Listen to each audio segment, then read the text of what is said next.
Hello friends, welcome back to our channel, The 10x Investor, where our aim is to grow our investment 10 times over the long term. We hope to share our investment learnings and thinking in simple language for beginner investors and millennials such that even my teenage children can understand and apply this knowledge. First of all, a little bit of housekeeping. Your money is your responsibility. Don't let anyone tell you how to manage your money, not even me, as I'm not a financial advisor but an individual investor myself. So please consider your personal circumstances and risk appetite when making financial decisions. What is risk? It is the chance of an unforeseen or undesirable event happening. For example, if you're driving on the road, one risk is that your car runs out of fuel. The fuel gauge indicator in your dashboard is designed to warn you how close you are to running out of fuel so you can top up before that event happens. This minimizes a surprise event. So from this example, you can see that not all risk events are blind spots. You can prepare for them by planning ahead. Similarly, in investing too, there are risks of your hard-earned money losing value, maybe due to inflation, which we covered in a separate video, link here, or due to poor investment decisions or market conditions.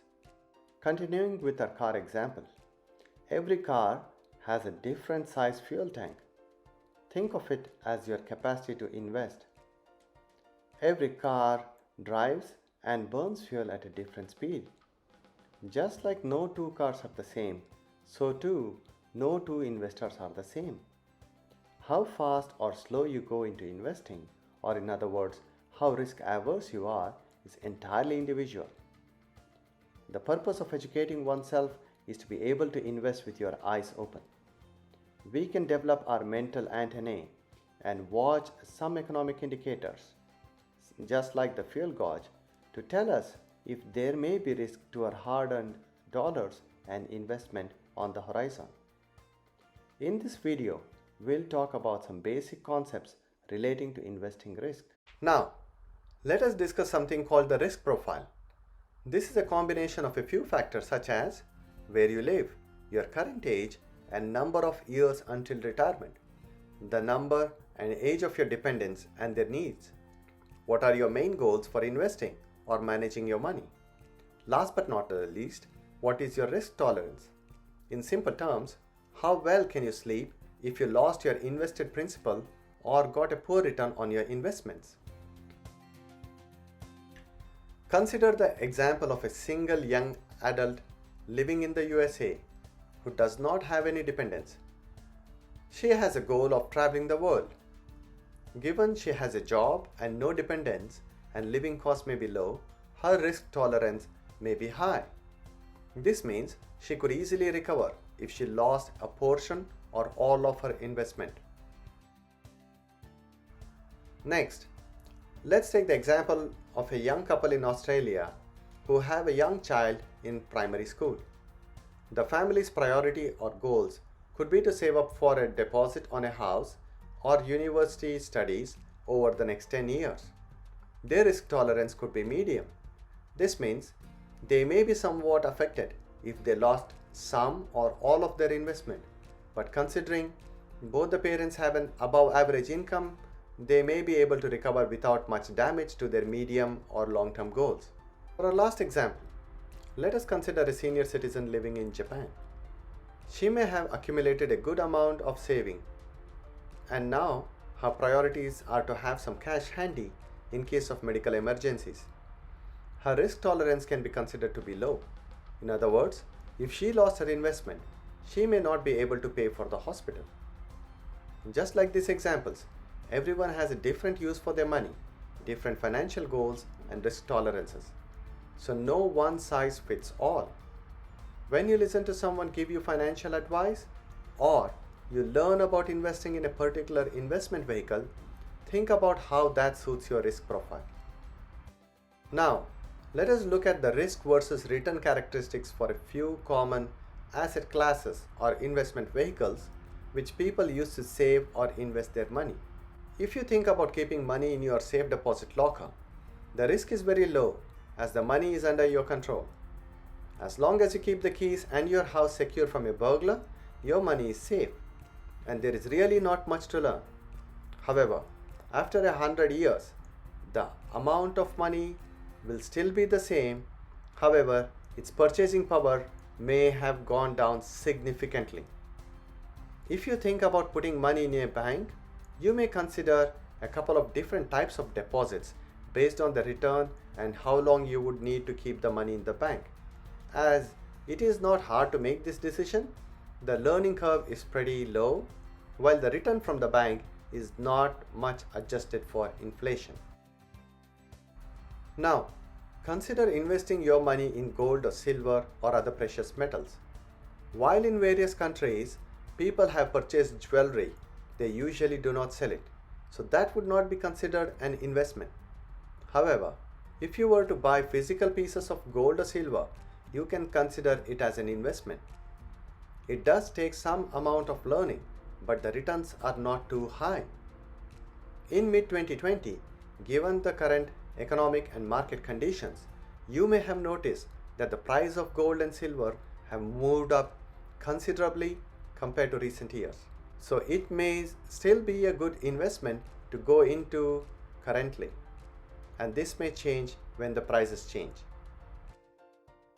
Let us suppose you want to invest in real estate. There is definitely some amount of risk depending on the location, type of property, what strategy you use, how much you pay, etc.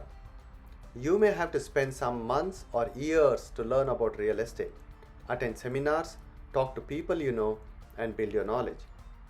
The returns you gain from real estate may be higher if you have invested properly, but at the same time, if you made bad choices, it is not easy to fix it, as real estate tends to be an all or nothing investment. My favorite type of investments are stocks. There is definitely risk associated with them. Some companies do go bust, however, good companies do not. Their stock price may vary over a period of time, and knowing when and what to invest in requires a reasonable period of learning. Like everything else, you should take it slow. Just taking sudden high risk does not guarantee immediate and high returns. Over longer periods, stocks tend to do very well, so you should definitely consider them as an investment class or an asset class in your portfolio. The last type of asset we will discuss today are ETFs, or exchange traded funds, and in some countries also known as mutual funds. These are collections of stocks, bonds, and other asset classes traded on most prominent exchanges around the world. The risks in ETFs tend to be tied to riskiness of the assets they invest in.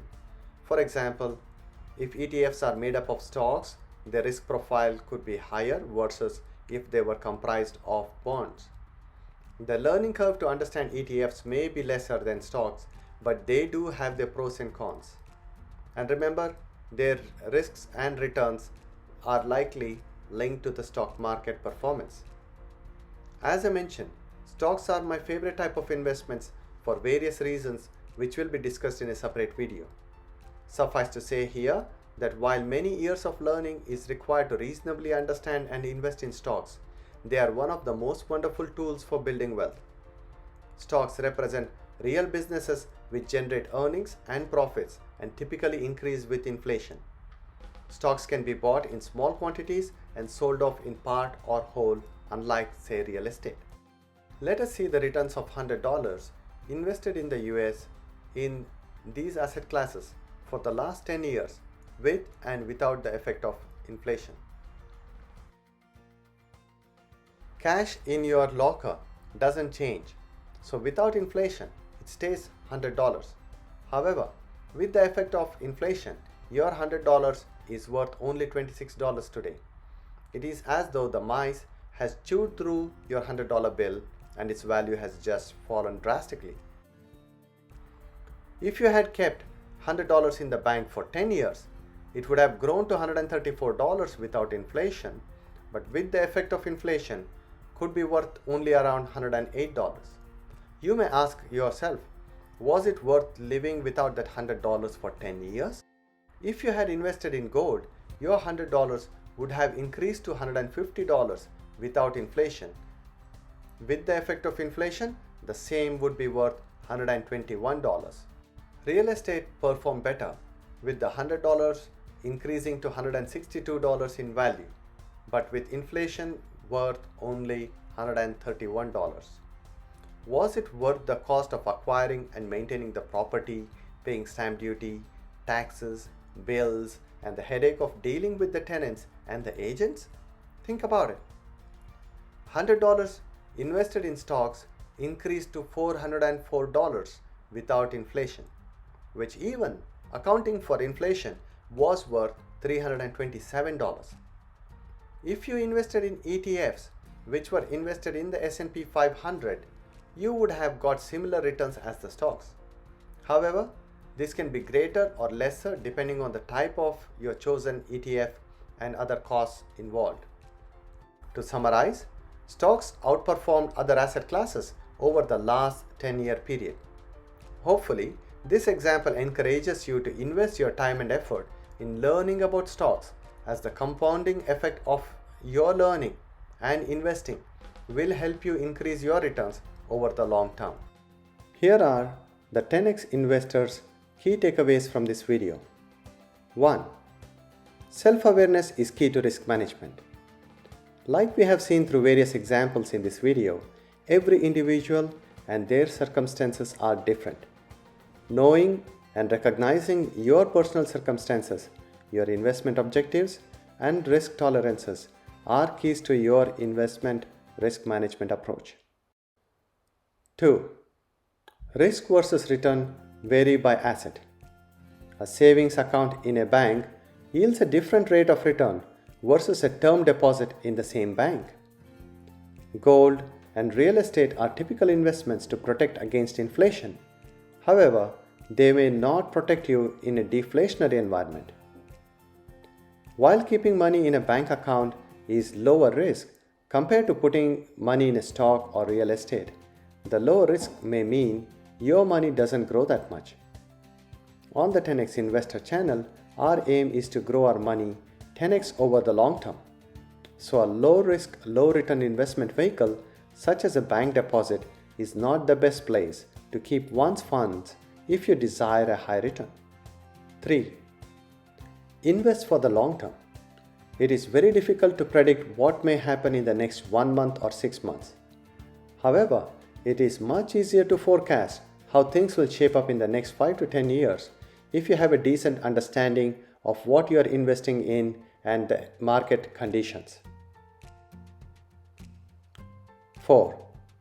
What works for others may not work for you. Always take every piece of information, news and opinions with a pinch of salt. If someone says that they invested in real estate in a particular city and made $1 million, it doesn't automatically imply that everyone investing in that city will have the same results. If someone says, invest in the Tesla stock now, and if that gets you interested, you can politely thank them and then do your own research. Number 5. Take ownership for your financial decisions. Continuing from the above point, no matter how successful your friend or family member is, or how famous someone is on TV or YouTube, or author of a best-selling book, do not take their financial advice unless you are paying a financial advisor to consider your best interests and provide specific personal advice. Nobody understands you, your needs and risk tolerances like you do. So please use the thing between your ears before putting down your hard-earned dollars on the line. Remember, this channel is about you learning how to fish and not eating the fish someone else has caught for you. Nobody has ever said that they got rich listening to someone else.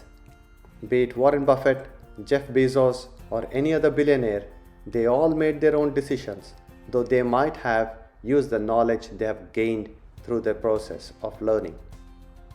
Hope you were able to appreciate the importance of understanding risk and returns of some investment vehicles, and also how your risk profile may change the level of risk you may wish to take.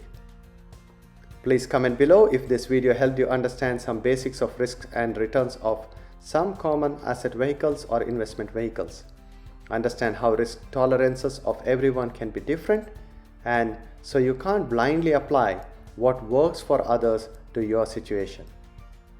If you found this video helpful, please leave a like, subscribe to our channel, and share this video with someone who may benefit from it. Remember, our channel's aim is to help everyone learn about investing in simple language. So please help spread the word. Thank you, and see you in the next one.